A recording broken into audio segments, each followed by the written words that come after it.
ایک نوجوان تھا، وہ شیروں اور بکریوں کو اکٹھا چرا رہا تھا۔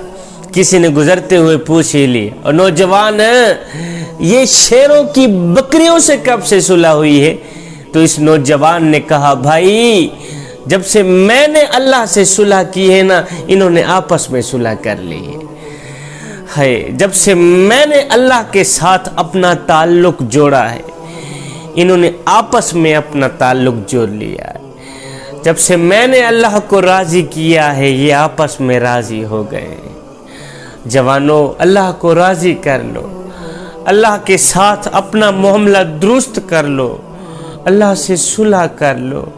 جوانوں، رب کو پانے کی کوشش کرو، جب رب تمہارا ہو گیا تو پھر سب تمہارا ہو گیا۔ اللہ اکبر، رب کو راضی کر لو، اللہ کو راضی کر لو۔ آپ کو پتہ ہے کہ شیعہ شیعت میں کیوں آیا ہے؟ صرف اس لیے کہ اللہ راضی ہو جائے۔ سنی سنیت میں کیوں آیا ہے؟ صرف اس لیے کہ اللہ راضی ہو جائے۔ اللہ اکبر، وہابی وہابیت میں کیوں آیا ہے؟ صرف اس لیے کہ اللہ راضی ہو جائے۔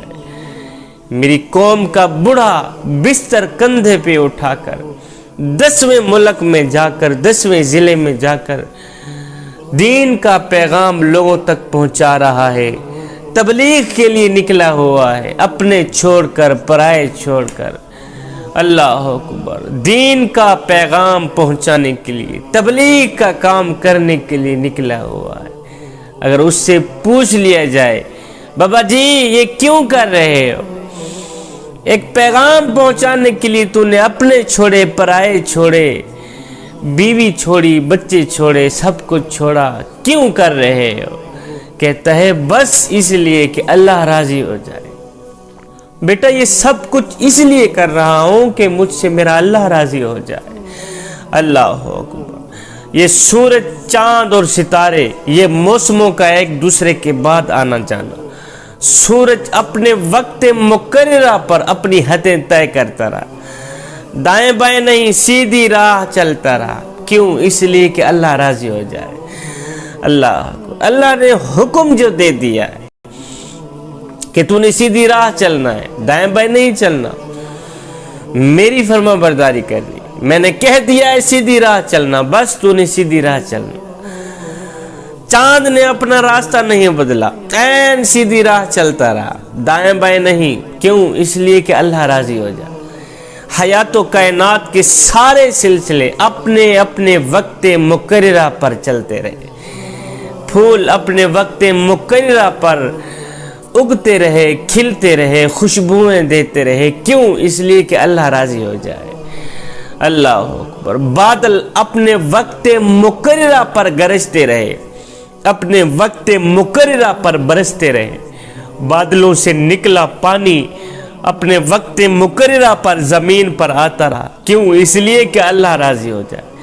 اگر میں انبیاء علیہ السلام کی بات کروں تو حضرت سیدنا آدم علیہ السلام 300 سال تک روتے رہے، خون کے آنسو بہاتے رہے۔ کسی نے پوچھا، حضرت آپ تو معصوم ہیں، نبی تو معصوم ہوتا ہے، پھر آپ اتنا کیوں رو رہے ہیں؟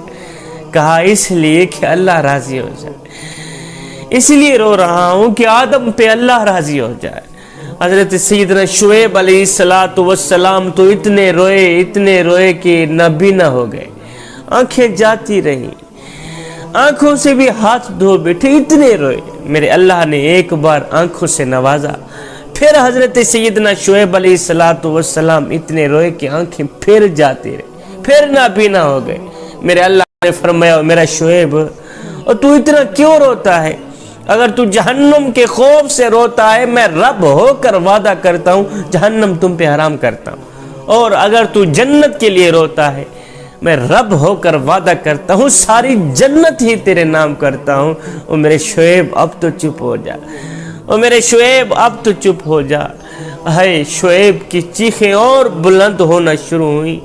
شعیب رو کر کہنے لگے، او میرے کریم رب، تو جانتا ہے تیرا شعیب نہ تو جہنم کے خوف سے روتا ہے، تیرا شعیب نہ تو جنت کی لالچ کے لیے روتا ہے، اور میرے کریم رب تیرا شعیب تو بس اس لیے روتا ہے کہ تو راضی ہو جا۔ کربلا کی سرزمین پر فاطمہ کے بیٹے حسین نے اپنا تن من دھن قربان کر دیا، بولا ہی نہیں، شکوہ ہی نہیں کیا، اونو محمد لٹا دیے، کریل نوجوان اکبر لٹا دی، قاسم کا شباب لٹا دی۔ کسی نے پوچھا حضرت یہ سب کچھ کیوں کر رہے ہیں؟ کہا اس لیے کہ اللہ حسین پہ راضی ہو جائے، صرف اس لیے کر رہا ہوں کہ اللہ راضی ہو جائے، اللہ راضی ہو جائے۔ اب میں جو نقطہ آپ لوگوں کو دینے والا ہوں وہ قابل توجہ ہے۔ اللہ راضی ہو جائے، قبلہ ایک طرف ساری کائنات ہے، دوسری طرف تنہا میرے محمد کی ذات ہے۔ ساری کائنات اس سوچ میں ہے، ساری کائنات اس فکر میں ہے، ساری کائنات اس طلب میں ہے کہ خدا راضی ہو جائے، اور خدا کی رحمت اس طلب میں ہے کہ میرا مصطفیٰ راضی ہو جائے۔